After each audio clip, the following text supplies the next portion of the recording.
Good morning, all of you, and a very warm welcome. Today, I, Hiba Gul, and Aditi Arora from Lingyas University going to present a presentation on decay of vernacular architecture in rural India under the theme of architecture and planning for villages.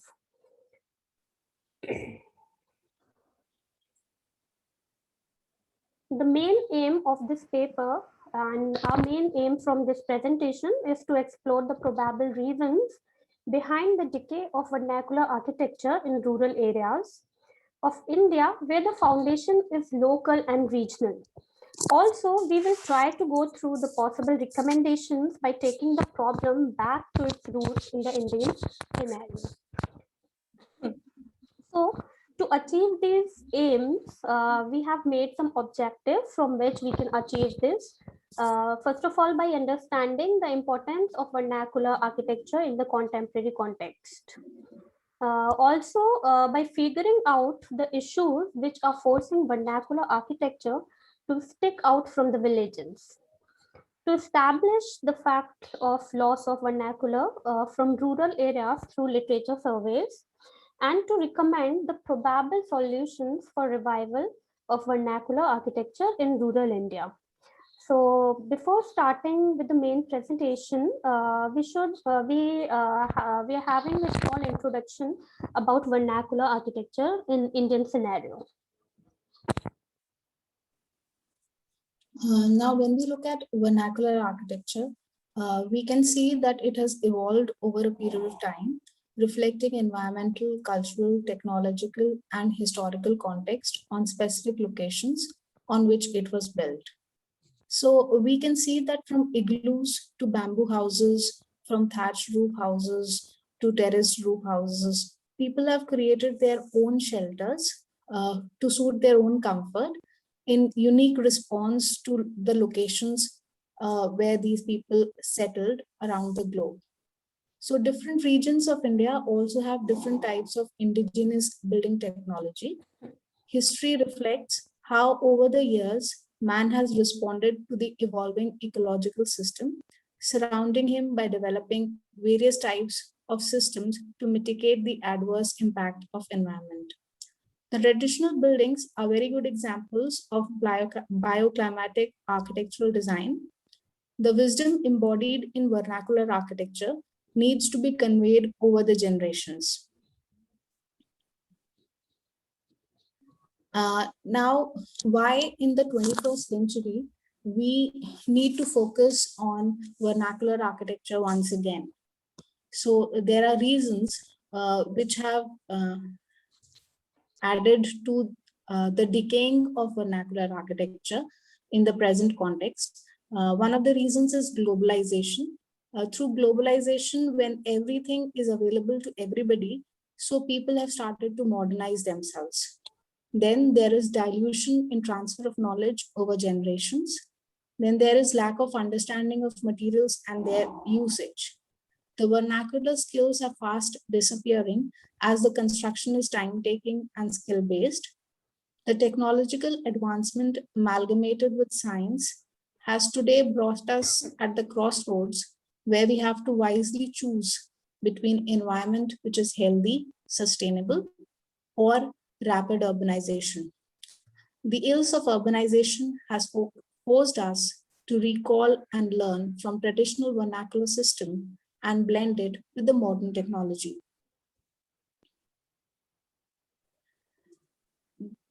The hill settlements have started to urbanize and develop because they have received the connectivity to the outer world through road network. There is rapid growth in population, which again adds to the increased demand of resources. There have been restrictions in felling of trees in order to curtail climate impacts. Then new material and building styles have become a status symbol these days. We have tried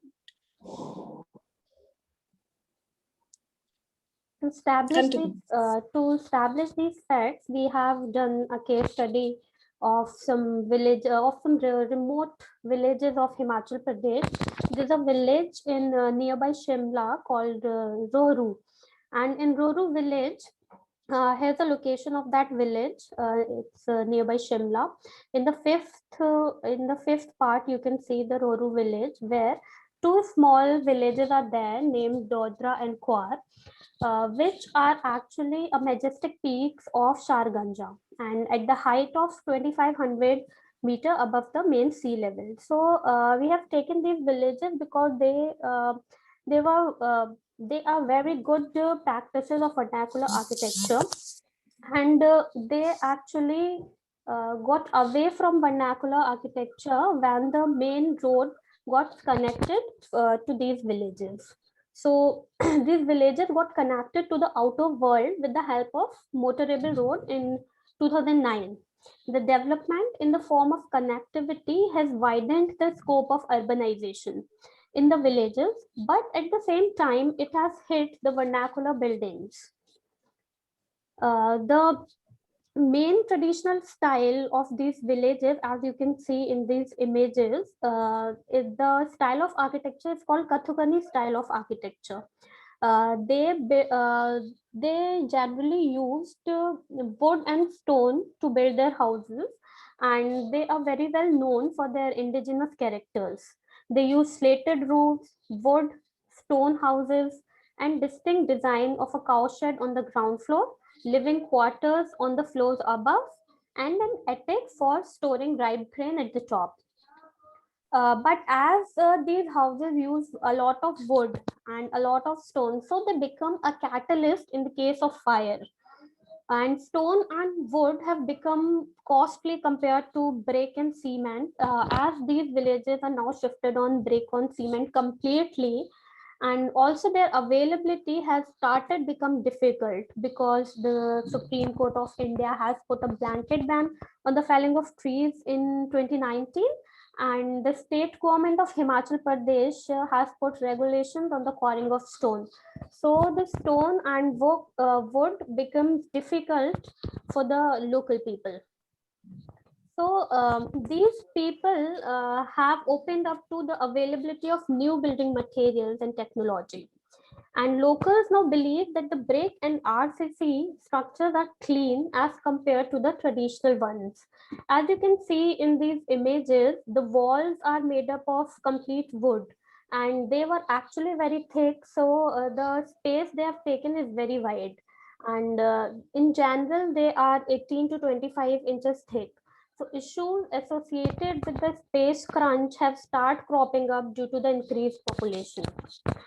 These people already have less space on the top of the most of the space lost in the walls. Thus, the net livable space achieved is very less because most of the space is taken by the walls itself. But if they are using the bricks, they get more space for living. Also the stone staircase steep, and the elderly face difficult to move around. And as compared to the brick staircase, they can easily move. Now these are some new buildings. This is the new bus stand in that village, which has been used completely by RCC and brick. New techniques and development attracts people to shift on contemporary materials over local materials. Also, the villagers are attracted with the appearance of the materials, which make their buildings look good. Even the government buildings like these bus stops and the government schools and some hospitals also, they have also switched from Kathukani to modern. The new bus terminal, which you can see here of the town, has adopted RCC structure with some visual appearance factors in the roof to visually blend in the context of the town. As we have already seen in the previous slide, the top of the house was like a hut. So while using this modern material also, they have used just to inculcate the culture and the vernacularity of the region, they have put the hut style of the roof at the top.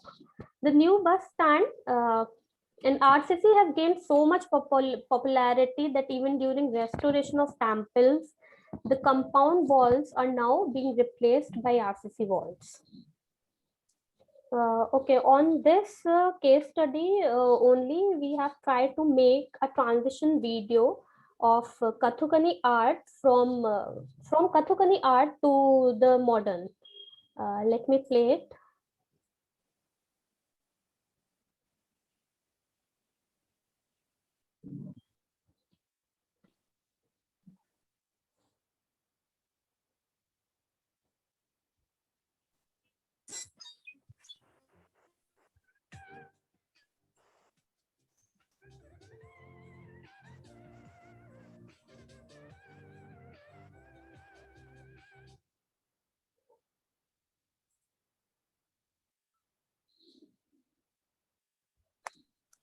Now, from our case study, we have come to a few points, or we can conclude that what is our analysis from the case study that we have done. We have observed that globalization has caused the people to change the vernacular pattern of living. Now, this has been clearly reflected in the housing patterns in our case study. Then the cost of maintenance and acute shortage of skilled craftsmen is also responsible for the loss of rich architectural heritage in this region in Himachal Pradesh. Then vernacular buildings retain some indigenous construction techniques for thermal comfort. With the passage of time, we observe that such buildings are vanishing due to change in functional requirements. New buildings are being constructed in the modern style, ignoring the lessons of vernacular architecture. The retrofitting of old buildings is also done using modern technology these days. As we have learned that vernacular buildings which were being constructed with over a period of time through skill and knowledge, which was a result of trial and error, the ultimate aim of the people was to give comfort to the inmates of the buildings. So they were very much climate responsive and sustainable because local material was used. But now when we are switching to modern technology, we have lost the essence of thermal comfort and sustainability. This we observed in our case study in the village of Rorus. Then we also have observed that in order to get the view of the hills and the valleys, what is happening in these modern buildings is that we are building spaces with large spaces which have glazed areas to facilitate the view. So this has enabled to forego from the thermal comfort point of view, and in order to maintain comfort in the inner living spaces during summers, people have to majorly depend on artificial air conditioning techniques. So this is again adding on to climate change and global warming. Then in the race of changing architecture in rural context, the sustainability criteria is very much being diluted, whether it is in economic, social, environmental aspects. We observe that all these three threads are being loosened. So we are trying to promote vernacular practices in order to ensure sustainable economic development and positive social change. One of the major points which we could come up with, which would help in boosting such style, was rural tourism. And rural tourism would help us in inculcating economic generation and also help in maintaining or refrain the vernacular architecture from deteriorating. So we can conclude, or what we concluded was from our case study, is that the villages still reflect the essence of vernacular architecture in some form, and it is tangible and intangible, which we can see there is a coexistence. So promoting rural tourism would help us in economic generation and also maintaining the identity of the village. Then we have many successful stories of Indian villages like of Kangra Valley, then Rakri village, or we have the Holipura village in Agra, where through community participation in the concepts of vernacular culture, tourism was enhanced and it was also marketed, and there was a benefit both socially and economically. So by preserving our indigenous architecture, we can achieve much larger number of scale of rural tourism by tapping these potentials. So one can be, the village has immense potential of cultural and social values.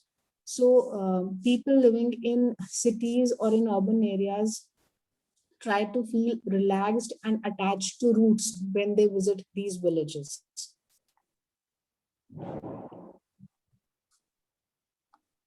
Then we can amalgamate local architecture with modern technology in order to enhance the style and the true character of the villages.